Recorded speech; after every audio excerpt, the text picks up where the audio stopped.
नमस्कार दोस्तों, डॉक्टर जय हेल्थ एजुकेशन में आपका हार्दिक स्वागत करता हूं। दोस्तों आज हम बात करेंगे रूमेटॉइड आर्थराइटिस क्या है, रूमेटॉइड आर्थराइटिस के लक्षण क्या होते हैं, रूमेटिक आर्थराइटिस के कारण क्या होते हैं, रूमेटॉइड आर्थराइटिस का बचाव कैसे किया जा सकता है, रूमेटॉइड आर्थराइटिस का निदान यानी डायग्नोसिस कैसे की जाती है, रूमेटिक आर्थराइटिस का ट्रीटमेंट क्या होता है। दोस्तों वीडियो शुरू करने से पहले मेरे चैनल पर आप नए हैं, मेरा वीडियो पहली बार देख रहे हैं तो प्लीज़ मेरे चैनल को सब्सक्राइब कर लें, बेल आइकन को जरूर दबा दें जिससे आगे कोई टॉपिक डालूं तो वो आप तक पहुंच सके। तो दोस्तों जानते हैं रूमेटॉइड आर्थराइटिस क्या होता है। यह एक ऐसी स्थिति है जिसमें शरीर की प्रतिरक्षा प्रणाली अपने ही शरीर के ऊतकों पर हमला करने लग जाती है। रूमेटॉइड आर्थराइटिस जोड़ों की परत को नुकसान पहुंचाती है जिस कारण से उनमें दर्द और सूजन होने लग जाती है और अंत में इसके परिणाम स्वरूप हड्डियां घिसना या जोड़ों में विकृति होने जैसी समस्याएं खड़ी हो जाती हैं। रूमेटॉइड आर्थराइटिस से जुड़ी सूजन शरीर के अन्य भागों को भी नुकसान पहुंचा सकती है। गंभीर रूमेटॉइड आर्थराइटिस के कारण शारीरिक विकलांगता जैसी समस्याएं भी हो सकती हैं। रूमेटॉइड आर्थराइटिस शरीर के दोनों तरफ के जोड़ों को एक साथ प्रभावित करता है, जैसे दोनों बाजू, दोनों कलाइयाँ या दोनों घुटने, और इसकी यही खासियत है जो इसको अन्य सभी बीमारियों के आर्थराइटिस से अलग करती है। यह त्वचा, आँख, फेफड़े, हृदय, खून या नसों को भी प्रभावित कर सकती है। पुरुषों से ज़्यादा महिलाओं में आर्थराइटिस होता है। यह अक्सर मध्यम आयु वर्ग में शुरू हो जाता है। वृद्ध लोगों में यह बहुत कम होता है। रूमेटॉइड आर्थराइटिस के लक्षण क्या होते हैं? रूमेटॉइड आर्थराइटिस के लक्षण क्या हो सकते हैं? रूमेटॉइड आर्थराइटिस के मुख्य लक्षण जोड़ों में दर्द, सूजन व अकड़न होती है। यह कुछ अन्य सामान्य लक्षण व शरीर के अन्य भागों में सूजन भी दिखाई दे सकती है। लक्षण जो जोड़ों को प्रभावित करते हैं। रूमेटॉइड आर्थराइटिस आमतौर पर शरीर के जोड़ों को प्रभावित करता है। यह शरीर के किसी भी जोड़ को परेशान कर सकता है। रूमेटॉइड अक्सर पहले हाथों व पैरों में छोटे छोटे जोड़ों को प्रभावित करता है। दर्द, रूमेटॉइड आर्थराइटिस से जोड़ों का दर्द जुड़ा ही होता है। यह दर्द आमतौर पर पीड़ा की तरह महसूस होता है। सुबह के समय काफी देर तक आराम करने के बाद इसकी स्थिति और बदतर हो जाती है। अकड़न, रूमेटॉइड आर्थराइटिस से प्रभावित जोड़ों में कठोरता या अकड़न महसूस हो सकती है। जैसे अगर आपके हाथ रूमेटॉइड आर्थराइटिस से प्रभावित हो गए हैं तो आप उंगलियों की पूरी तरह से मुट्ठी बंद नहीं कर पाओगे। इसकी अकड़न सुबह के समय या काफ़ी देर तक आराम करने के बाद और अधिक गंभीर हो जाती है। सुबह के समय की अकड़न अन्य प्रकार के आर्थराइटिस से जुड़ी हो सकती है जिसे ओस्टियो आर्थराइटिस कहा जाता है। ओस्टियो आर्थराइटिस के कारण सुबह के समय जोड़ों में अकड़न होती है जो लगभग 30 मिनट तक ही रह पाती है, लेकिन रूमेटॉइड आर्थराइटिस के कारण होने वाली अकड़न ठीक होने में इससे ज़्यादा समय लेती है। सूजन, लालिमा और गर्म होना, रूमेटॉइड आर्थराइटिस से प्रभावित जोड़ों में सूजन होने लग जाती है जिस कारण से प्रभावित त्वचा लाल होने लगती है और छूने से दर्द होता है। इसके अतिरिक्त लक्षणों की बात करें तो रूमेटॉइड आर्थराइटिस से ग्रसित लोगों में ये लक्षण भी पाए जा सकते हैं, जैसे थकान व एनर्जी में कमी महसूस होना, उच्च तापमान, बुखार, अधिक पसीना आना, भूख कम लगना, वजन घटना। रूमेटॉइड आर्थराइटिस से जुड़ी सूजन कभी कभी शरीर के अन्य क्षेत्रों को प्रभावित करने वाली समस्याएं पैदा कर सकती है, जैसे शुष्क आँखें प्रभावित होने पर, सीने में दर्द हृदय या फेफड़े प्रभावित होने पर। रूमेटॉइड आर्थराइटिस तब होता है जब प्रतिरक्षा प्रणाली साइनोवियम पर हमला करती है। साइनोवियम जोड़ों के चारों ओर झिल्ली की एक परत होती है।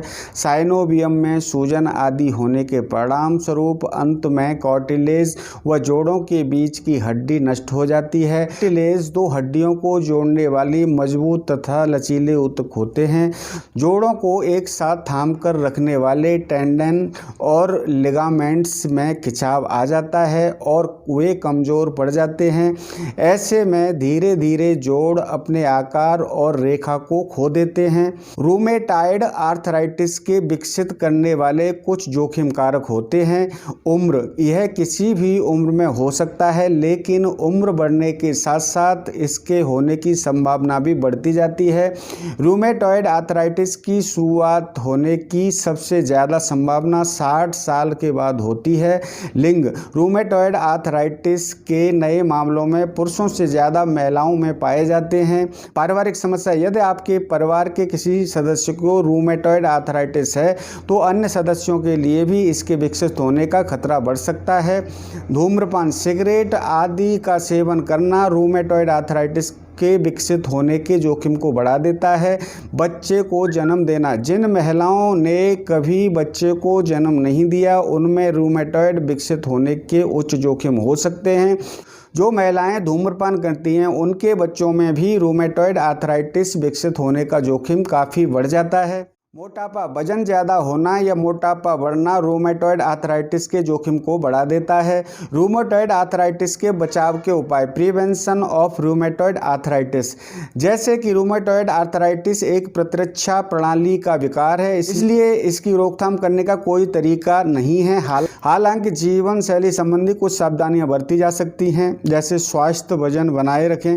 अगर आपका वजन ज़्यादा है तो शरीर का अनुचित तनाव उन जोड़ों पर पड़ता है जो जोड़ शरीर का वजन उठाते हैं, इसलिए वजन कम करना बहुत ज़रूरी है। जिन लोगों का वजन सामान्य होता है उनके शरीर में दवाएं भी अच्छे से काम करती हैं। कोलेस्ट्रॉल घटाने की कोशिश करें।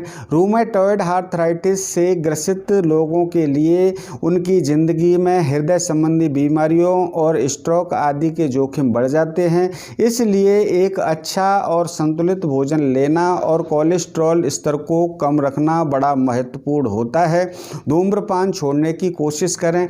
कुछ प्रमाण बताते हैं कि धूम्रपान करना रूमेटॉइड आर्थराइटिस विकसित होने के जोखिम को बढ़ा देता है। रूमेटॉइड विकसित होने के बाद भी धूम्रपान करने से उसकी स्थिति और अधिक गंभीर हो जाती है। शारीरिक गतिविधियां, जोड़ों में गति बनाए रखने के लिए शारीरिक गतिविधियां जरूरी होती हैं। अगर रूमेटॉइड आर्थराइटिस के कारण आसपास की मांसपेशियां कमजोर होने लगी हैं तो व्यायाम उन्हें मजबूत करने में मदद कर सकते हैं। व्यायाम जिन्हें मांसपेशियों में खिंचाव नहीं होता है, सबसे बेहतर व्यायाम होते हैं, जैसे स्विमिंग करना आदि। अब हम बात करते हैं रूमेटॉइड आर्थराइटिस का निदान, डायग्नोसिस कैसे की जाती है। रूमेटॉइड आर्थराइटिस का निदान करने में समय लग सकता है और नैदानिक परीक्षणों को निष्कर्ष की पुष्टि के लिए कई लैब टेस्ट करने की आवश्यकता पड़ सकती है। निदान करने के लिए डॉक्टर सबसे पहले आपके समस्या के लक्षण और पिछली मेडिकल जानकारियां पूछेंगे।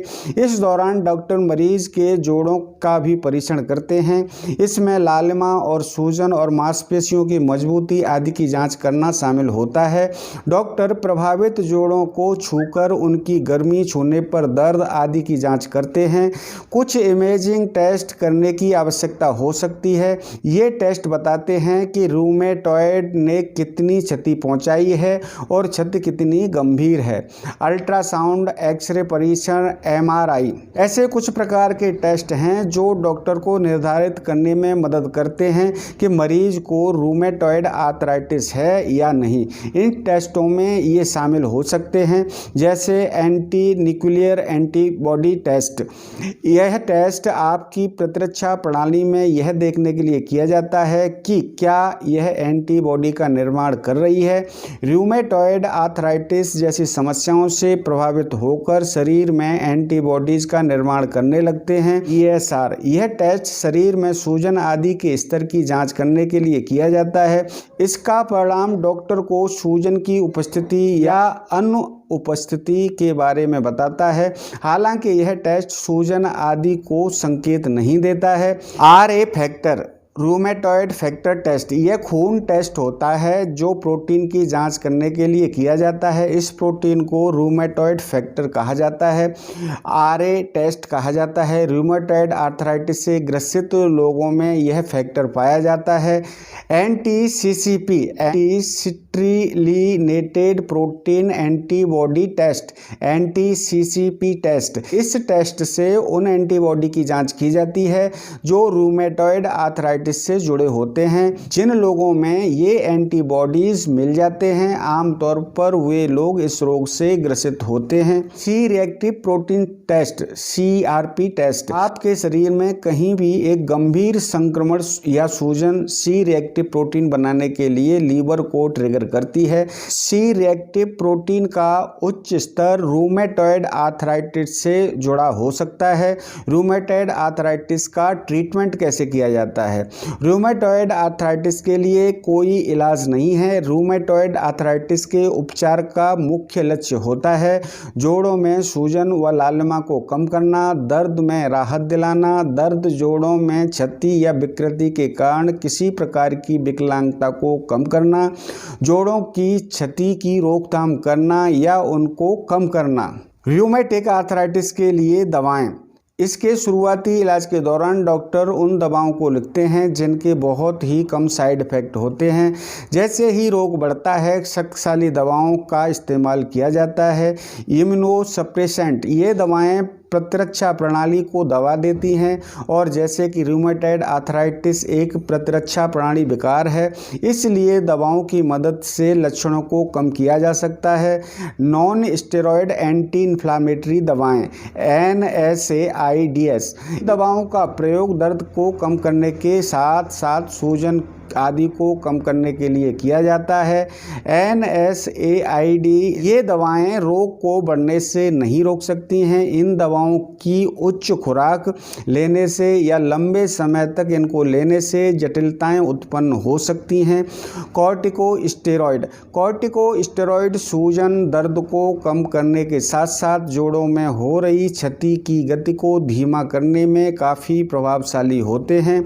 आमतौर पर इनको तब दिया जाता है जब NSAID दवाओं से कोई मदद ना मिल पाए। इन दवाओं से तेजी से आराम होने लगता है और हफ्ते महीने तक रहता है, जो लक्षणों की गंभीरता पर निर्भर करता है। रोग संशोधित एंटी रूमेटिक दवाएं, इनको DMRD भी कहा जाता है। इनकी मदद से भी रोग की बढ़ती गति को धीमा किया जा सकता है। साथ ही जोड़ों और अन्य ऊतकों की स्थायी क्षति को रोकने के लिए भी इसका इस्तेमाल किया जा सकता है। अगर मरीज इन दवाओं को शुरुआत में ही लेने लग जाए तो यह और अधिक प्रभावित बन सकती हैं। मरीज में लाभकारी लक्षण दिखने में ये दवाएं 4 से 6 महीने ले सकती हैं। अगर शुरुआत में भी यह काम करती हैं, न दिखे तो भी दवाएं लेते रहना जरूरी होता है। दवा को लेने का कुल समय आमतौर पर अनिश्चित होता है। दोस्तों, रूमेटिक आर्थराइटिस के लिए होम्योपैथी में बहुत सारी अच्छी मेडिसिन हैं जिनके लेने से रूमेटिक आर्थराइटिस ठीक होता है।